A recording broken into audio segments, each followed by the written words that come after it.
दोस्तों नमस्कार, वंदे मातरम, जय हिंद। मैं राजू मिश्रा, विश्व शक्ति पार्टी का प्रदेश उपाध्यक्ष हरियाणा, किसान मजदूर जागृति मंच का संयोजक और अखंड हिंदू राष्ट्र मोर्चा का सहयोगी।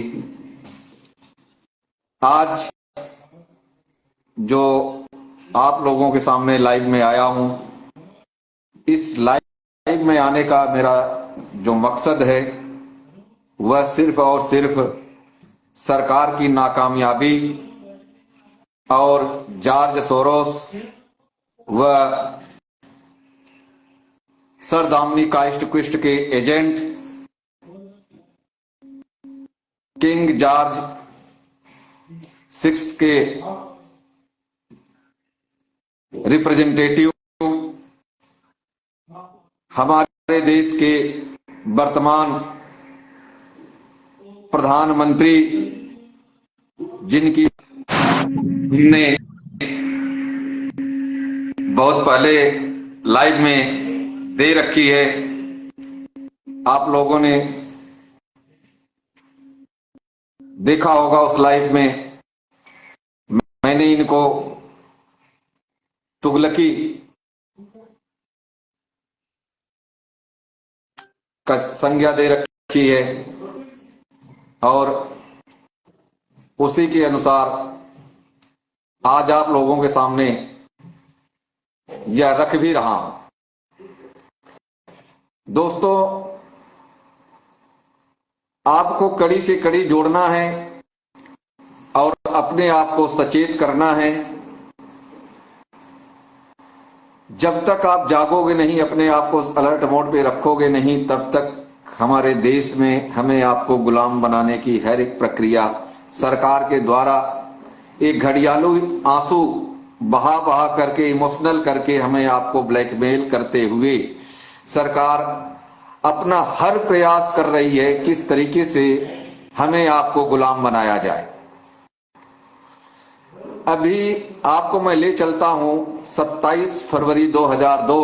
याद कीजिए, जिस समय हमारे देश के वर्तमान प्रधानमंत्री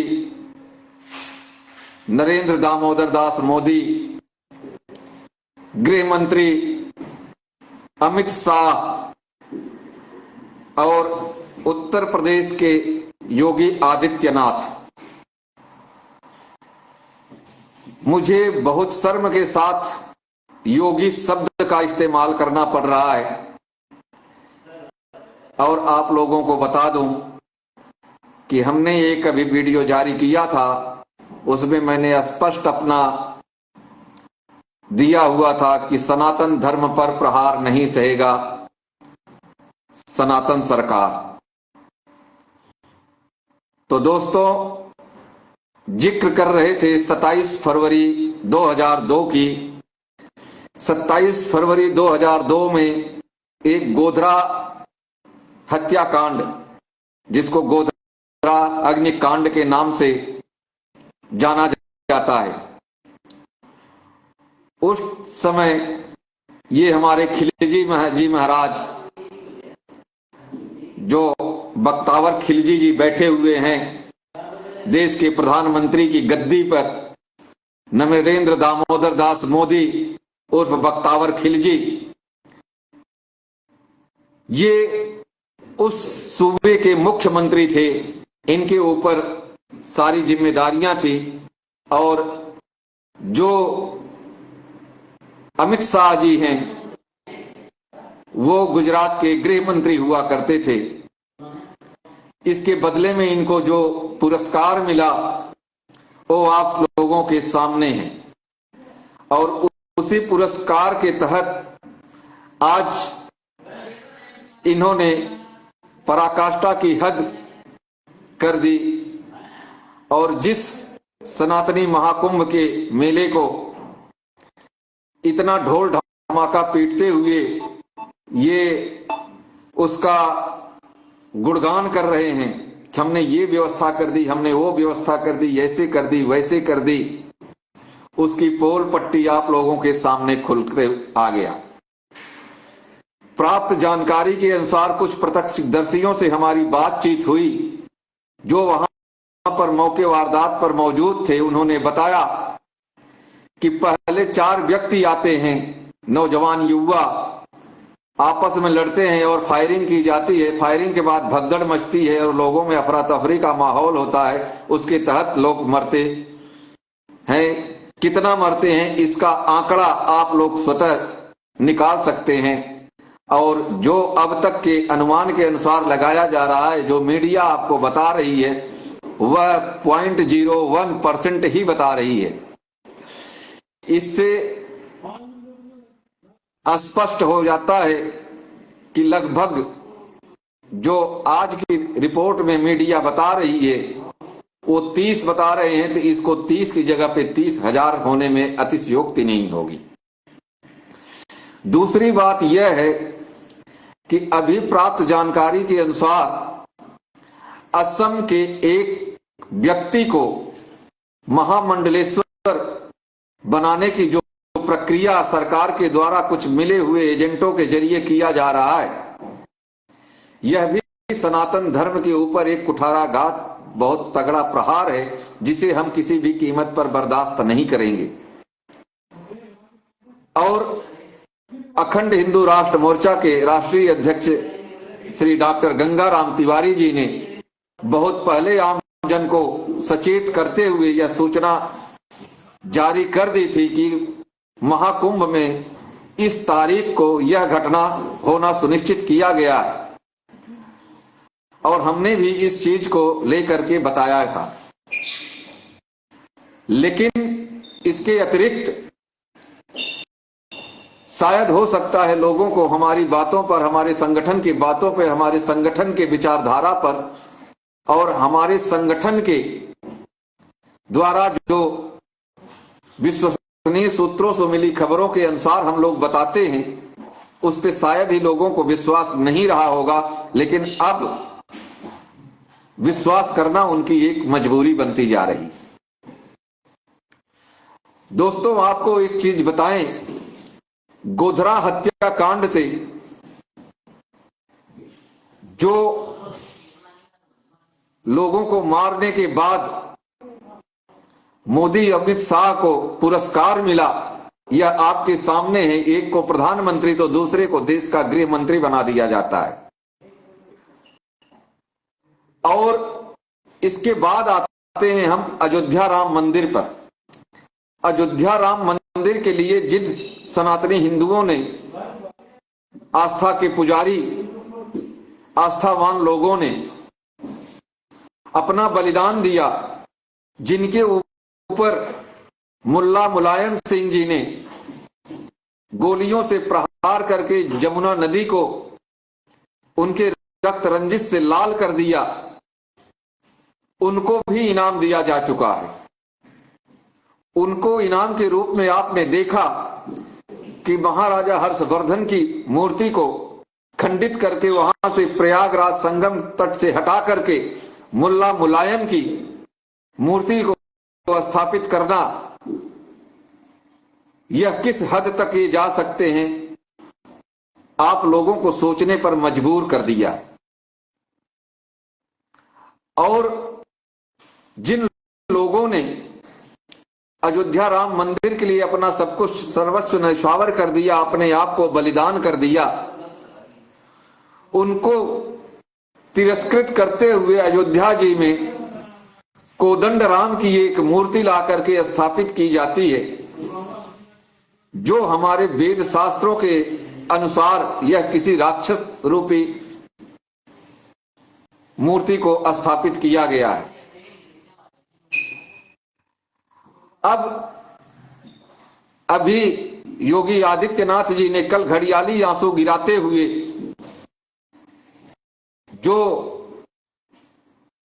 एक बयान जारी किया कि उत्तर प्रदेश में 6,000 से अधिक विदेशी कंपनियां आएंगी और लोगों को रोजगार के नाम पर लाखों रुपए का पैकेज दिया जाएगा, इस तरीके से लोगों का जो रेप ऑफ द माइंड के सिद्धांत पर गुमराह किया जा रहा है, यह भी आपको सोचने के लिए मजबूर कर दिया है। गौरतलब हो कि आपको हमने पहले भी बता चुके हैं कि यह सभी सरकारें आपस में मिलकर हिंदू सनातन धर्म को मानने वाले लोगों को किस तरीके से उनके दिमाग का डाइवर्जन करते हैं रेप ऑफ द माइंड के सिद्धांत पर। आपको जानकर हैरानी होगी कि योगी जी ने लगभग 6,000 युवाओं को इजराइल भेजा हुआ 1 लाख रुपए पैकेज के अनुसार पर मंथ के पैकेज पर भेजा हुआ है। अगर वो 1 लाख रुपए पर मंथ के पैकेज पर इजराइल में भेजा हुआ युवाओं को आज यहां पर नौकरी या रोजगार दे सकते थे, तो ऐसा क्यों किया गया? क्योंकि यह आपके रेप ऑफ द माइंड के सिद्धांतों के तहत आपके दिमाग का डाइवर्जन मात्र है। और जिन लोगों की संगम तट पर हत्या की गई, इसका जिम्मेदार कौन है? योगी आदित्यनाथ जी ने अपने मंच से यह भी ऐलान किया कि मृतकों को 25-25 लाख रुपए बतौर मुआवजा सरकार की तरफ से दिया जाएगा। अखंड हिंदू राष्ट्र मोर्चा और किसान जागृति मंच योगी आदित्यनाथ से पूछना चाहता है कि जो मीडिया में 30 लोग दिखाए जा रहे हैं,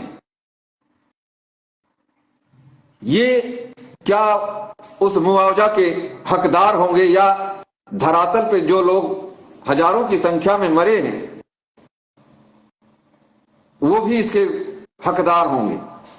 दूसरी बात यह कि योगी आदित्यनाथ जी ने ऐलान तो कर दिया कि 25 लाख रुपए देंगे। क्या योगी आदित्यनाथ जी यह भी बताएंगे कि भारत में जो चीज धरातल पर है ही नहीं, वह कहां से ला करके देंगे? क्या यह परमात्मा का अवतार है जो ये शून्य को सोने में बदल सकते हैं? हमारे देश में जब रुपया नामक शब्द ही नहीं रहा, ब्रिटेन की गारंटी पत्र को रुपया समझ करके लोगों को दिग्भ्रमित किया जा रहा है। क्या वह रुपया जो योगी आदित्यनाथ जी देंगे वह भारतीय रुपया होगा या ब्रिटेन का गारंटी पत्र? यह सबसे बड़ा सवाल है।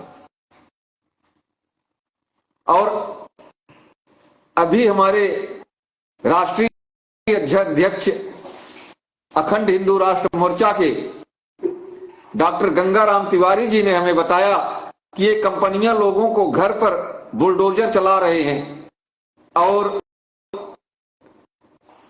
ये बुलडोजर चलवा करके उन कंपनियों को आपका घर भी दिया जाएगा क्योंकि आपको रोजगार जो दे रहे हैं। यह सभी एक से एक कड़ी को अगर आप जोड़ करके देखेंगे तो ये सरकार जो मैंने आपको बताया ये तुगलकी फरमानों के तहत कार्य कर रही है, क्योंकि इनके आका वहां से ब्रिटेन से बैठे हुए जो इनको इशारा करते हैं उसी इशारे को ये धरातल पर लाने की पराकाष्ठा की हद को पार कर जाते हैं।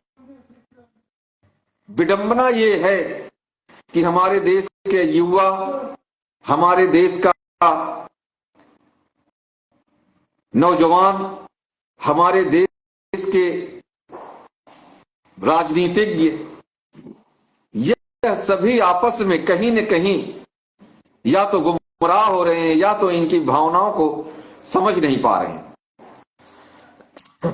हालांकि हमारा संगठन, हमारा मोर्चा, हमारी पार्टियां समय समय पर इनको जागरूक करने का प्रयास कर रही है और लोग जागरूक हो भी रहे हैं। हमारी आवाज दबाए व कुचले जा रहे हैं, जो हम सभी के साथ में निहायत ही अन्यायपूर्वक घटनाएं घट रही हैं। इसलिए हम आप सभी से एक ही चीज गुजारिश करेंगे कि ये नरेंद्र दामोदर दास मोदी, योगी आदित्यनाथ होश में आ जाओ। जिस दिन जनता होश में आ जाएगी उस दिन धरातल पर आपका नामो निशान मिटा दिया जाएगा।